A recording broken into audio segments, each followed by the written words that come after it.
Hunting is a multi-dimensional endeavor. First, you have your skill and your patience as a hunter. Next, you must consider the nature of the prey. Then there's the challenge of the terrain, and finally, the unpredictability of weather. And while you do your best to understand all four, when you boil it all down, there's only one of those four things you can control, and that's you. And after Mark's near miss on a trophy 4-point, Brad and I test our skill and patience against challenges that seem to come out of nowhere and disappear just as quickly. As Rolling Bones No Boundaries continues its quest for the monarch of the marsh, the Nebraska whitetail, along the Niobrara River.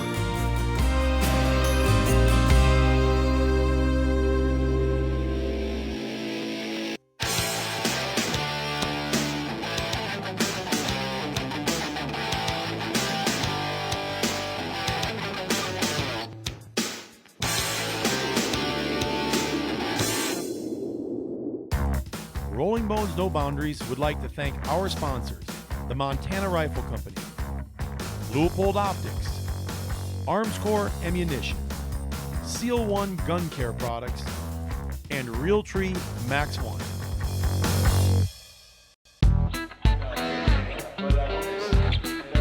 This week we're still in Nebraska, hunting at Gobbling Ground Outfitters with Chris Colfax, and it is starting to become an enduring season, our short window here. Weathers came in, second year in a row that we went from fall to the dead of winter. Deer are off the hook in between does, rutting like crazy, and the big bucks are, of course, doing what big bucks do, and that's being elusive. So I have shot 2 great deer in Nebraska. The first year I was in the stand for 25 minutes with the sun up. Crazy. And we just rattled, and down the fence line comes a deer, and all I could see was beams.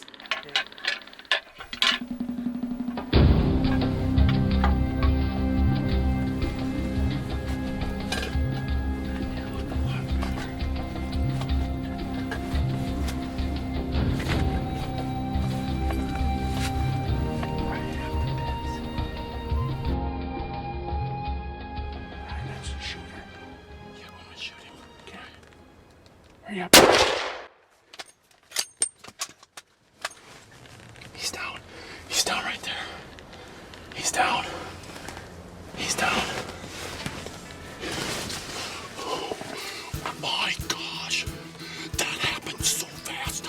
I don't get buck fever that much. It's usually afterwards. Yes, sir. But boy, when I threw that scope up on him and he's like, big buck, I looked, I was like, my heart, I had to have a little talk with myself. Like, I was like my 12-year-old kid. I was sitting here, calm down, calm down. I was like, are you kidding me? Oh my gosh, he is a giant. But that's why we do it, right? If you didn't get that type of excitement, it'd be boring. I shot that big one the first 25 minutes, and then the next year, which was last year, it was totally the opposite. You got it the last 25 I minutes. sat and froze my hind parts off, and I killed another toad, an unbelievable toad. It's ready. Send it. When ready.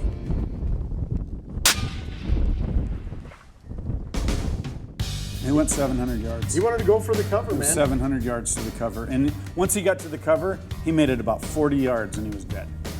But he just got out of the open. That was his main desire at that point. And then he got into that for brush. He went down that draw, and he was right up on the other side. So, as a hunter, you know, as the guy on the trigger that made the decision to make that shot, I was sick. You know, I remember walking in with you two going, gosh, I hope we find it. And when you were jumping up and down screaming, he's right there, he's right there. Oh my gosh, oh my gosh, oh my gosh, dude. There, you know, half of me was like, oh my gosh, I hope this isn't a bad dream. And I was so relieved. So part of me wasn't even able to get excited right away because there was just such a relief that animal that we found him. You know, that he was dead. He was a lot of anxiety. You know, it was. It's crazy. What a deer, Brian. Yeah. So this year going in there, you know, I've had one year where it was 25 minutes in the blind, and one year that it was, you know, 4 days in the blind. But I was honestly thinking to myself personally, I got to tell you guys, I'm rooting for you. I'm hoping you guys are the ones that are on that rotation. But I'm in my blind and I'm thinking, you know what? I'm going to kill the first mature buck that represents what I'm, you know, a big Nebraska, big frame deer. And that's what I'm going to do. And that I was set on that. But That was a better buck. Maybe I can rattle him in.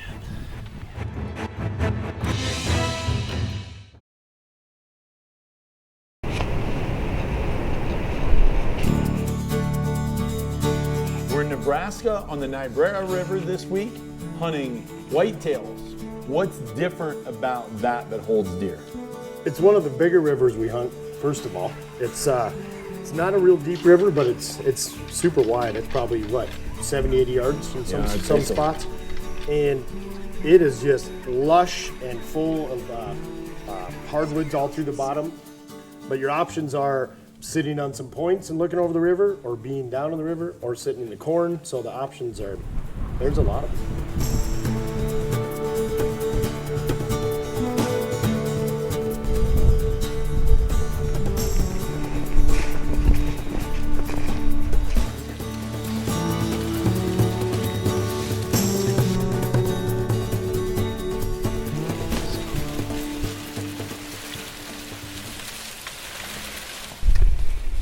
In past history in here, they have, Chris has scouted a couple of big bucks. So, we're in the kill hole tonight. And I'm feeling good. If you're hunting in the kill hole, right, you gotta feel confident. And I feel confident.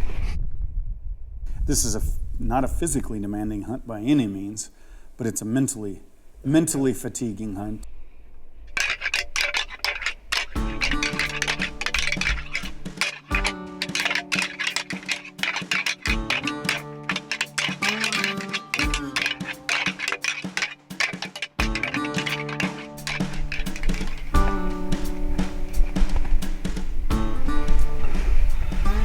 It's that same little 2.5-year-old buck.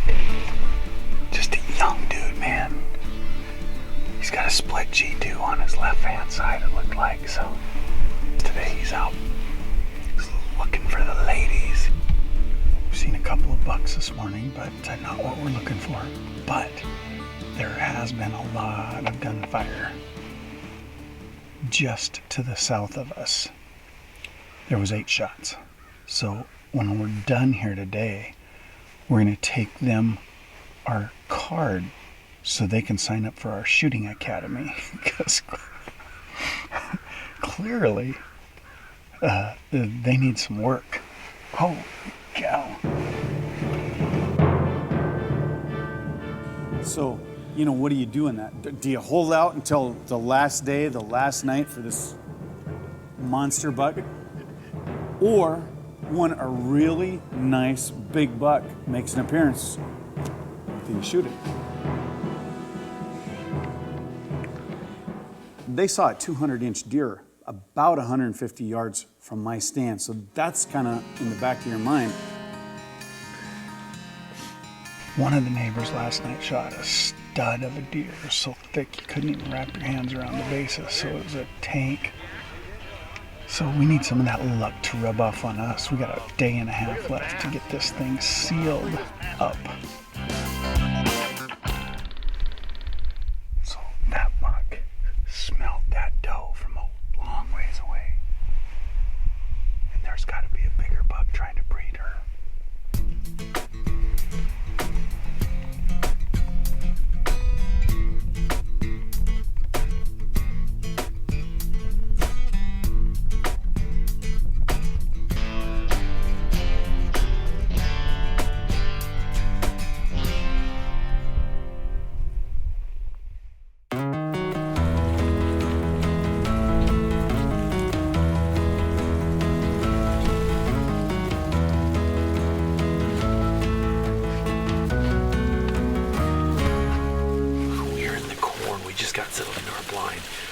bump a couple deer getting off of here, but I think it's gonna be good.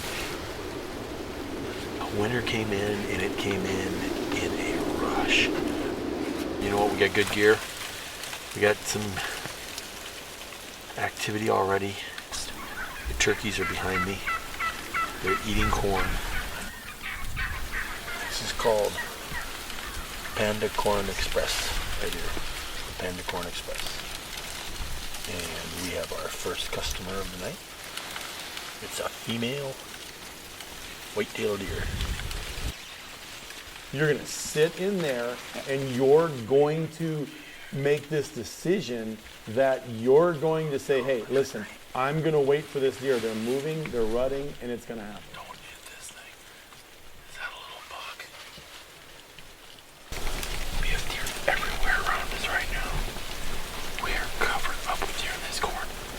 And now one buck, 1, 2, 3, 4, 5, 6, 7, 8, 9, 10, 11, 12, 13, 14, 15 does. And not one buck.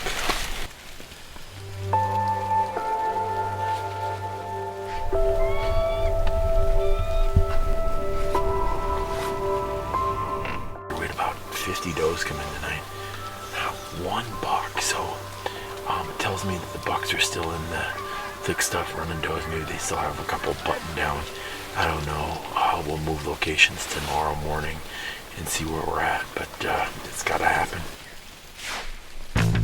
3.5 days, and I had a 30-second window of opportunity to kill a deer that trip.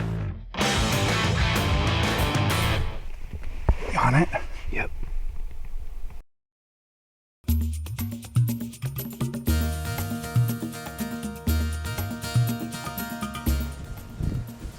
It's our final and last day. We are committed to what's called the knob stand. We saw a ton of deer here yesterday, saw 2 okay bucks. Nothing worth shooting. Probably still not worth shooting today. I'm a big believer that if you want it, shoot it. If you don't. You know, it is what it is, and you know what it is, so. And so I told Jess, my camera guy, I said, listen, if we go 45 minutes without seeing a deer from sun up, our strategy is we're gonna get out, we're gonna put our nose into the wind, and we're gonna run these ridges all the way around, and we're gonna start rattling on that section of the farm we were hunting. And not one 30-minute period went by all day long where we had a coyote right outside the blind, and deer are right next to the coyote. And the coyote's like looking at the deer, and the deer's like, didn't even care. The deer's like, I want nothing to do with you. It's this is my season, and I'm going. And so, you know, for me, we did not see deer all day.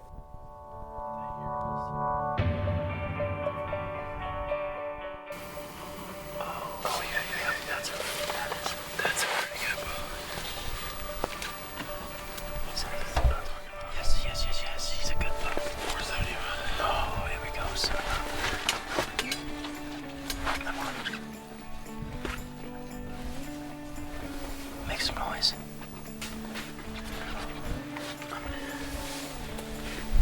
That was a better buck. Maybe he'll come up out of that bottom. Yeah, to the left side. You'll see on the film that I pretty much misjudged that deer, because I should have shot that deer. He's about a 155 to 160 inch 4x5. It's the last day, you know. I know it was the last day, but I literally had killed those 2 toads. And you're looking for something that looks like a cartoon character, and then when you see a giant mature deer, you go, there's probably better. And you know you don't ever want to judge them from the back, because when they have their ears pinned back and they're walking away from you, they always look 3 times bigger. Well, he got to that draw right before he went down, and he turned around, he looked back, and I was like, oh! I was like, are you kidding me, deer? We gotta be real quiet in here because we're covered up with deer. This could happen. We're down the last hour and a half of light, so if we don't get it done the next hour and a half and a mature buck walks by, Jess and I are eating tag soup for supper. And then I kept seeing a big frame deer in the draw to the right of me. I got a buck that just popped out of nowhere. He's probably 20 wide, big white horns. And I'm gonna kill him. Okay, ready? Are you on him? Like 250. Are you on him? Yep. Okay, 250. I'm gonna take him.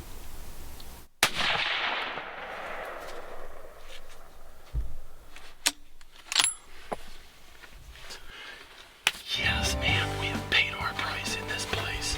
Holy smokes. All those deer are out there. We gotta go down there and check him out.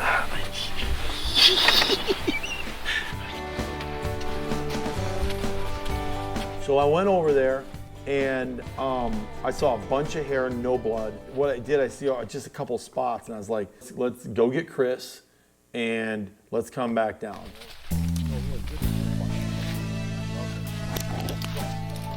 Well, when we got Chris, we went back down there. He looked at the film, he said, dude, he's high-fiving me.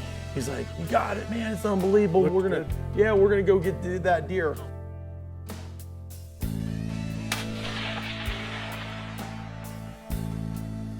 We went down there and it looked like somebody took a bucket and threw blood out, you know, for 40 yards. It was unreal. It was, then we came across the bed and, you know, for the next day, or the rest of that night and the next morning, we tracked him over 2 miles. And so when I left, he was on his feet because we bumped him out of a bed with a doe, chasing a doe. And, but you know, their will to live is extraordinary.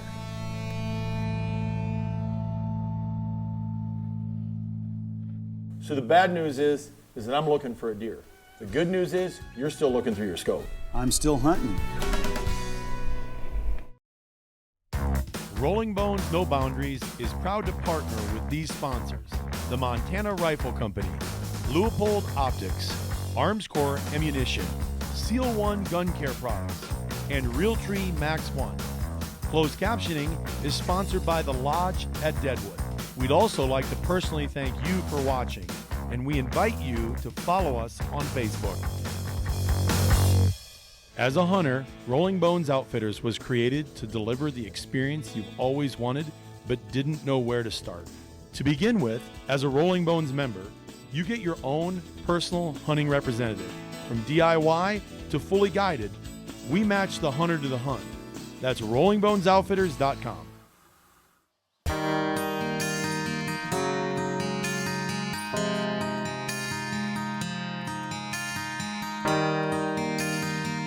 This is the day. Things are in our favor now.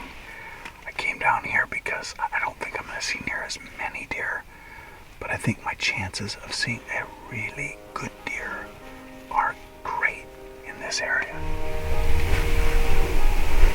These bucks are just cruising, man. They're just up and down and across, you know, they're got their nose down, they got their nose in the air. I mean, they're just in full rutting mode.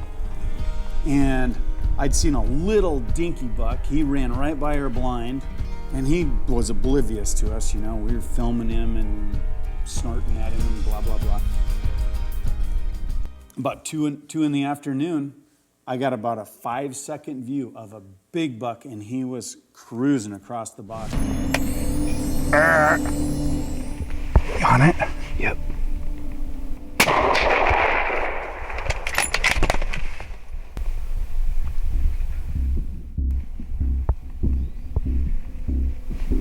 That was a pretty good buck.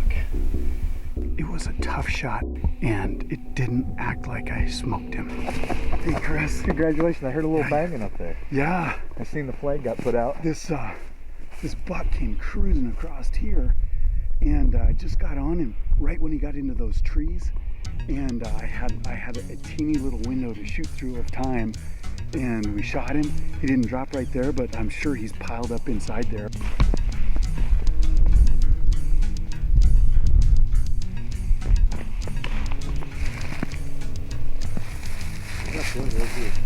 Yeah.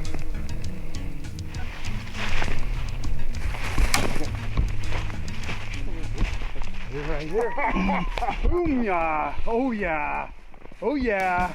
Oh my gosh, yeah, dude. Look at this bad boy. Nice. Right? Dude, he has such cool. I mean, like he's got like a palmated fork right bladed there. there. He's got a split kicker with, Yep.